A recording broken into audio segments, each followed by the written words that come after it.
Hello and welcome back to Swans Talk TV. It has been a while since I've done my previews and my instant match reactions, but I am back for the last game of the season. Obviously, Watford did beat Swansea by 2-0 from some excellent goals. It's just our mentality, we kind of lost our mentality at the end. We played very well considering we were up against a tough side, but lots to talk about, including player ratings and how the performance went for Swansea. But before I start the video, subscribe, turn on the post notifications and hit the like button. We are currently on 117 subscribers, which is great. And let's get that up still to 120. That's still my aim currently, and then obviously further and further as we go. But like I said, enjoy the video, and just keep up to date with the notifications. So let's begin. So Swansea started with a strong 4-3-3 formation. We had Cullen, Andre Ayew and Jamal Lowe up top. A really good back four as well. We had Mark Ayew, Bennett, Roberts and Bidwell, our back four. So it was a good, considerable formation that obviously Steve Cooper might have thought hard about. And all fairness to me, went with a really, really good formation. So we started at the start, really good pressurising. It was a bit 50-50 at the start, to be honest with you.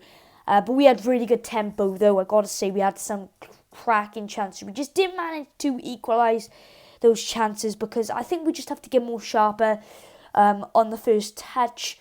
The first half was a bit... I think we should have been up by 2 goals in the first half, to be honest with you, in my opinion. But Watford, it looked like Watford would let us win. Maybe they just weren't like getting into the game as much as we were. You never know. But obviously the first half went. The second half, we had very good tempo and good passing.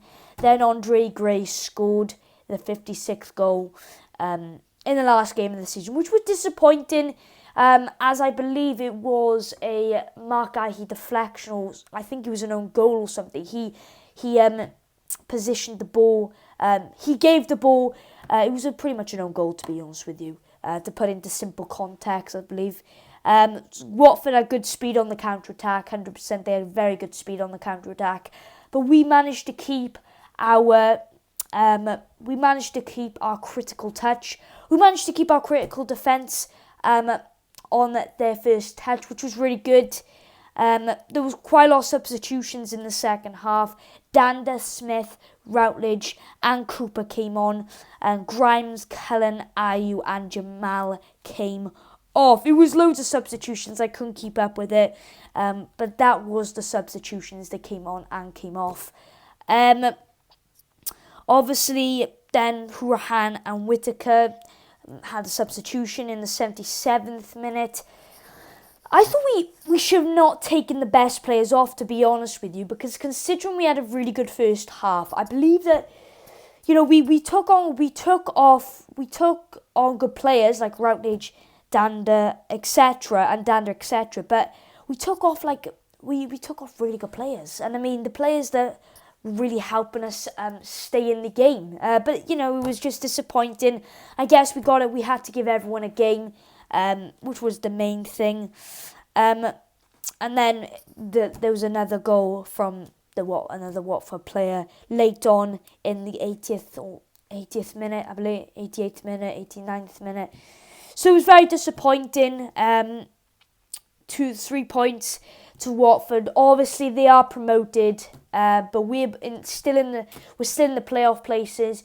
I think we currently have Barnsley to play, maybe Bournemouth. I don't know. I'll keep up the update. I'll keep up the updates in the week, and I'll be talking about the playoff places as well. What the advantages are and what the disadvantages are for both sides. But we'll get on to player ratings now. So I've given Woodman an 8 for good saves. I've given Bidwell an 8 for good passing and good blocks and good agility.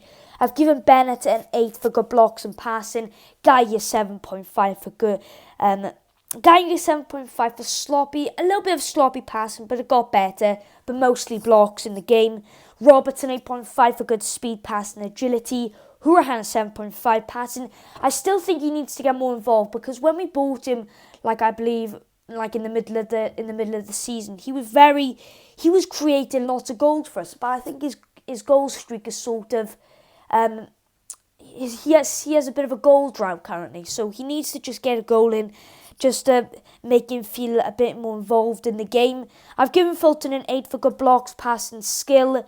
Grimes for 8.5 for good agility and passing.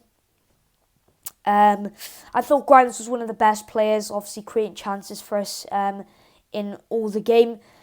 Specifically, that player specifically Grimes was the person or the player I didn't want to come off. But it was disappointing, but we had to just take it.